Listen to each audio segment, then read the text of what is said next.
Welcome hit TV మీ కుమార్ కర్నూల్. ప్రస్తుతం మన రాష్ట్ర రాజకీయాల్లో వేడెక్కుతున్న కొద్దీ అట్లా వైసీపీలో కానీ ఇటు టీడీపీలో కానీ అసంతృప్తి ఉన్న వాళ్ళలో కానీ కాంగ్రెస్ ముగ్గు చూపుతున్నారు. దాని నుంచి మీ స్పందన చెప్పండి అన్న.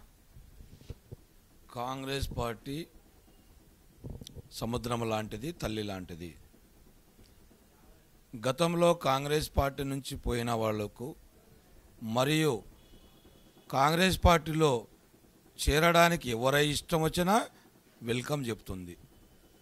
మా రాష్ట్ర అధ్యక్షురాలు షర్మిల గారు అదే మాట చెప్పారు, కేంద్ర మాజీ మంత్రులు అదే మాట చెప్పారు, సిడబ్ల్యూసి మెంబర్ అయినటువంటి రఘువీరారెడ్డి గారు అదే మాట చెప్పాడు.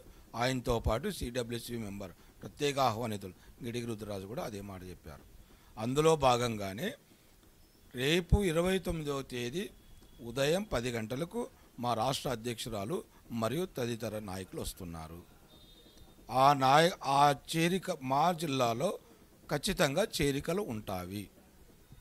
ఇప్పుడు ప్రస్తుతము గుమ్మరం జయరాం కానీ తర్వాత కొడుమూరు కానీ నందికుడుకురు కానీ చాలా అసంతృప్తిగా ఉన్నారు.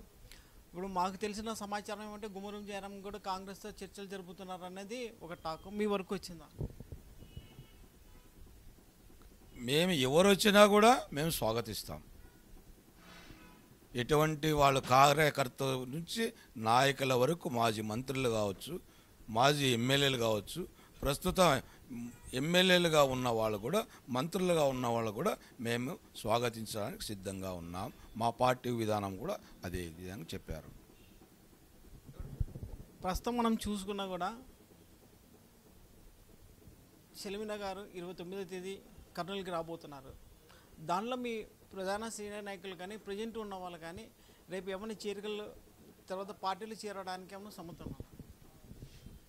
పార్టీ అధిష్టాన నిర్ణయాన్ని ఖచ్చితంగా మేమందరూ గౌరవిస్తాం. అధిష్టానం ఏ నిర్ణయం తీసుకున్నా పార్టీ అభివృద్ధి కోసమే తీసుకుంటుంది. దానికి మేమంతా కట్టుబడి ఉంటాం. ఖచ్చితంగా ఎవరు వచ్చినా కూడా మేము చేర్చుకోవడానికి సిద్ధంగా ఉన్నాం.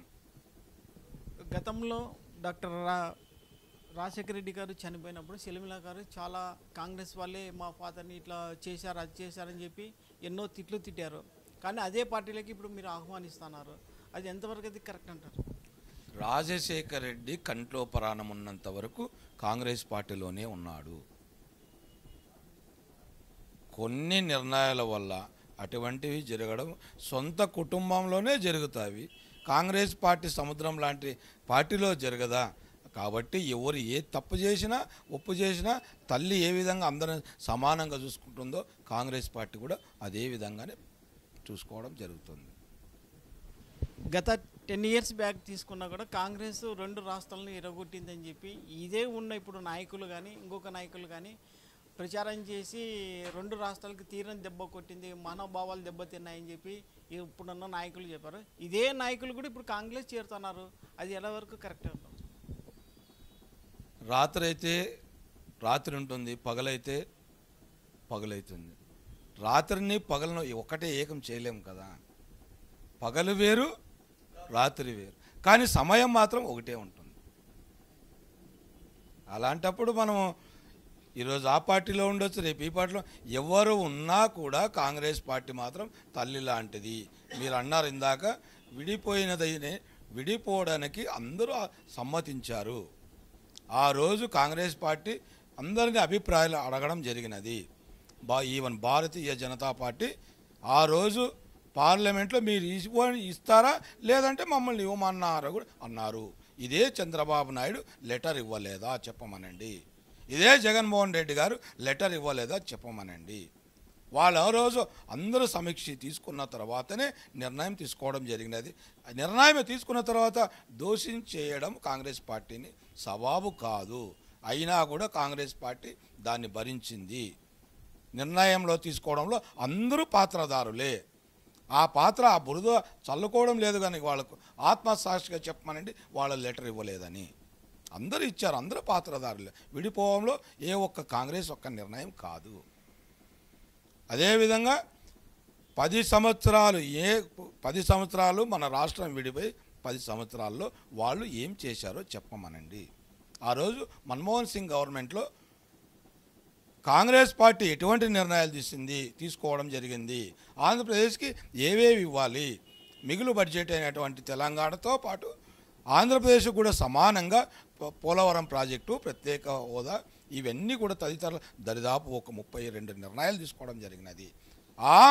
ఆ నిర్ణయాల్లో ఈ 10 సంవత్సరాల్లో ఇటు జగన్ ప్రభుత్వం కానీ, ఇటు జగన్మోహన్ రెడ్డి ప్రభుత్వం కావచ్చు, అటు చంద్రబాబు నాయుడు ప్రభుత్వం కావచ్చు, ఈ 10 సంవత్సరాల్లో ఏమి మీరు ఒత్తాసు పలుకుతున్న నరేంద్ర మోడీ గారితో ఏమి తెచ్చారో చెప్పమనండి.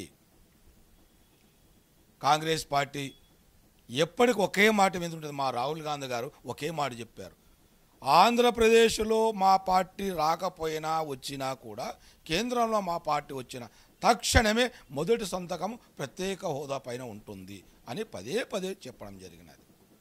ఇదే నరేంద్ర మోడీ గారు తిరుపతిలో కావచ్చు, ఆ రోజు అమరావతికి వచ్చినప్పుడు కావచ్చు, ఏం చెప్పాడు, ఎటువంటి అయితే హామీలు ఇచ్చిందో కాంగ్రెస్ పార్టీ, ఆ రోజు ప్రభుత్వం, మన్మోహన్ సింగ్ ప్రభుత్వం, దాన్ని అన్ని అమలు పరుస్తామని చెప్పాడు. ఆ హామీలు అన్నీ ఎక్కడ పోయాయో ఒకసారి ఆలోచించండి. చంద్రబాబు నాయుడు భయపడతాడు, జగన్మోహన్ రెడ్డి భయపడతాడు, ఆయన కేసులు ఉండవని ఆయన భయపడతాడు, ఈయన కేసులు ఉండవని ఈయన భయపడతారే తప్ప కాంగ్రెస్ పార్టీ ఎటువంటి భయాందోళన లేకుండా నిక్కచ్చిగా ప్రజలకు ఏదైతే మేలు చేయాలని కోరిందో అదే చేస్తుంది, చేసే తీరుతుంది. ఇప్పుడు కాంగ్రెస్ పార్టీ అప్పుడు విభజన చేసేటప్పుడు ప్రత్యేక ఎందుకు హోదా ఇస్తామని చెప్పి చెప్పలేకపోయింది, ఇప్పుడు ఎందుకు ఇస్తామని చెప్తున్నారు రాహుల్ గారు? కేవలం ఎలక్షన్ల కోసమేనా? ఆ రోజే చెప్పారు, మన్మోహన్ సింగ్ గవర్నమెంట్లోనే చెప్పారు ప్రత్యేక హోదా అని మెన్షన్ కూడా చేశారు. కానీ వీళ్ళు మాటలు వేరు చేతుల్లో వేరైతే కాంగ్రెస్ పార్టీ ఎప్పటికీ ఒప్పుకోదు. పూర్వవేగం ఎలా ఉంటుంది అనుకుంటున్నాను? ఖచ్చితంగా రాబోయే సార్వత్రిక ఎన్నికల్లో కేంద్రంలో కాంగ్రెస్ గవర్నమెంట్ ఖచ్చితంగా ఉంటుంది. రాహుల్ గాంధీ ప్రధానమంత్రిగా ఉంటాడు. రాష్ట్ర ప్రభుత్వం కూడా, ఈ రాష్ట్రంలో కూడా కాంగ్రెస్ లేని ప్రభుత్వం ఉండదు. ప్రస్తుతం మనం బాబురావు దగ్గరతో విశేషాలు తెలుసుకోవడం అంటే పూర్వవైభాగం ఖచ్చితంగా మేము కాంగ్రెస్ పార్టీ నుంచి తీసుకోవాల్సిన చెప్తున్నా, ఈ రాబోయే ఎన్నికలలోకి ఖచ్చితంగా వాళ్ళకి బుద్ధి చెప్తామని వాళ్ళు మాటల ద్వారా తెలుసుకున్నాం. కర్నూలు నుంచి కెమెరా కుమార్, చంద్రభాష.